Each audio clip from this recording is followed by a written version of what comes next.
I was also going to dive into the topic of like, okay, you've been working as an entrepreneur, kind of creating your own hours in some sense, you know, explain like the work family balance, like the importance of like having a good relationship with your family or with your wife, or like how can you strike that balance between running a business and then having a family and making time for them? Like explain like how you've been able to do that, or maybe some tips on how to strike that balance and conquer both of those things. Yeah, so it's pretty cool. Right now, I work Monday through Thursday, 8 a.m. to 2, and that's it. So I take Fridays off, weekends off. One of the first things I did was not open anything on Sundays. That was something my wife asked me to do. At least start with one day off completely, right? Because your mind's always going. You're always thinking about your customers, what's happening out there. So I started off just taking Sunday off completely. I think Siri heard me say that, and that really helped. And then took Saturdays off because I used to work when I first started half day Saturdays. So I started feeling burnt out by that. And so when you're burnt out, you can't give quality to the people around you because you're tired. Your mind's on work. So it took me all the way to getting burnt out to actually scale it back. I advise you not to do that. Just take my advice now and scale it back if you can, because the burnout part sucks. So, from there, your day is going to go a lot easier. So I can go from 8 to 2 without stopping Monday through Thursday. I can probably get 2 to 3 times more done than somebody working 6 days a week in those 4 days because I'm so focused. I don't have a burnout feeling. My mind's not tired. So I personally think cutting back your hours, focusing on a set number of hours and making sure you're clear and not burn out, you're going to get a lot more done anyways. Then your family doesn't start resenting you or your business, right? So that's going to make your weekends much easier because you put in dinner every night for them. You weren't on your computer during dinner or on your phone during dinner. So now Saturday and Sunday, they're not worried you're going to be on your phone and stressed about work, right? They already are enjoying it. That just makes your relationship, with your kids and especially your wife, so much better on your time off because you took a little bit of that extra time. And by the way, if a customer cancels because you didn't put enough time in or you couldn't answer their call at 4 p.m. because you're done at 2, there's 3 more customers you can go pull from someone else. So, it's not the end of the world. You can always replace that if you have a good business. Yeah, that's really cool. Like, I honestly somewhat struggle, or maybe not struggle, but I help with this expert cleaning. I run this podcast and I go to school. And like, honestly, 6 days a week, I'm pretty like pushed to the max. And then like 1 day a week, I like don't do as much. And like my goal is I'm pretty close to finishing school, and then that will slow down, and then I'll have more time. And I'm like, I'm going to keep increasing the efficiency of expert and maybe of this pod, keep delegating. But like as of now, like I can notice what you mean in the saying like burnout. Like if I honestly would work all 7 days, but like that's just not healthy. And I can see myself just, my girlfriend maybe resenting me or just me not enjoying life. And I'm going to take this advice of like, okay, there's got to be some kind of time, a hard stop in which like, okay, at X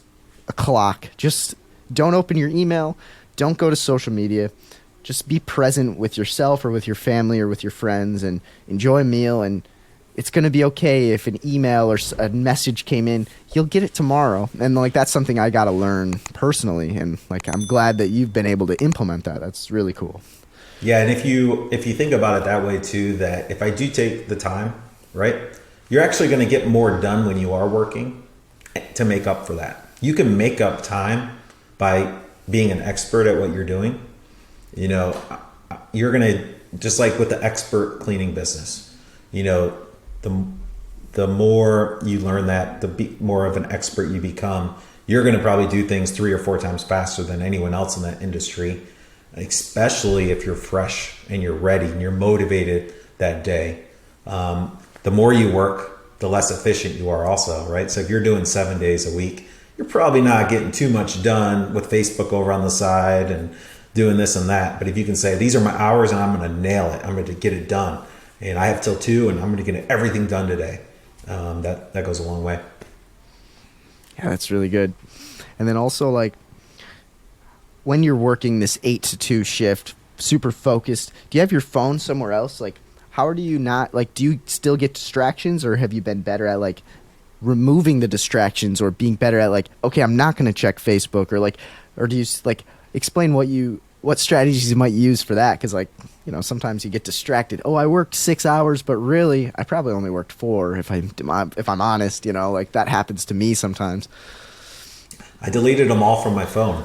You might have remembered me telling you last year, we talked back and forth on Facebook Messenger, and I said, hey man, I don't have it on my phone. It's actually deleted now. You know, I check it here and there. But I deleted all the apps from my phone. That helped a lot. That's amazing. It's really weird, but... no, that's smart. I can only, you know, you have to post on social media if you're a business owner. Yeah. So, but I limit myself to only posting from a software. What software? I use Publer. I like Publer.io. There's so many out there where you connect all your social media platforms, right? You do one post and it pushes it out to all of them. Wow. I don't even have to log in and get distracted. I just use this software. That's a great idea. Wow. Yep. So instead of making a post on Facebook and then going down the rabbit hole of scrolling, I don't even have to go there. I'm just using this software to do it, and I don't see anything you're posting on there. Sorry about that. I do not care. Keeps me focused. You know what I mean? Yeah, So, that's really great advice. And man, I'm gonna try that out. Like, can you post videos through this Publer, or is it just posts? you can. Videos. Too? Okay, sweet. Yep. Man, it's great advice. Because go ahead. It's not going to work for everything. Like, I manually upload my videos to YouTube just because I think their algorithm likes that a little bit more.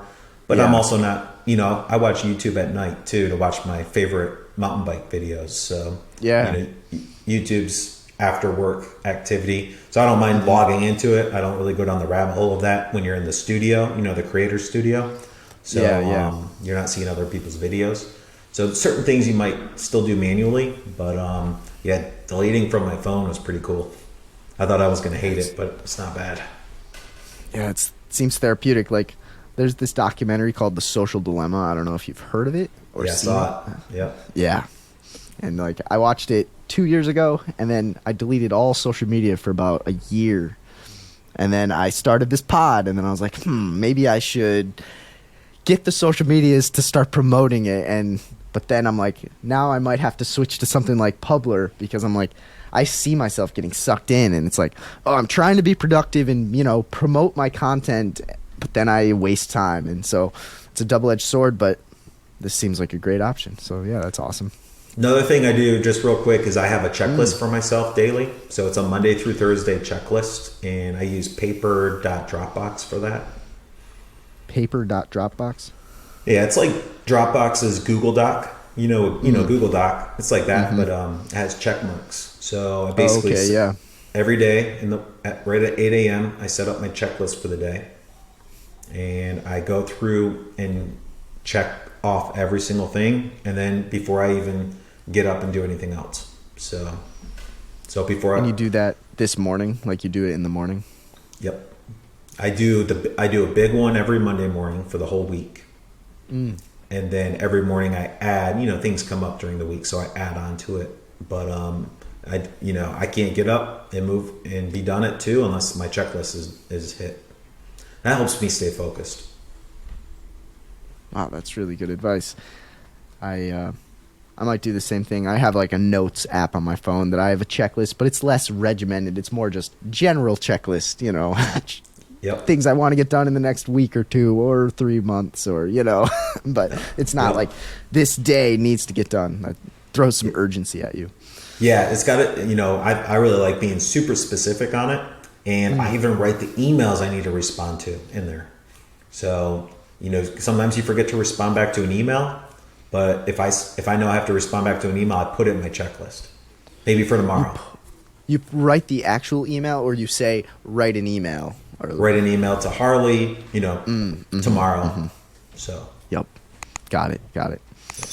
Pretty cool. And yeah, that is really cool.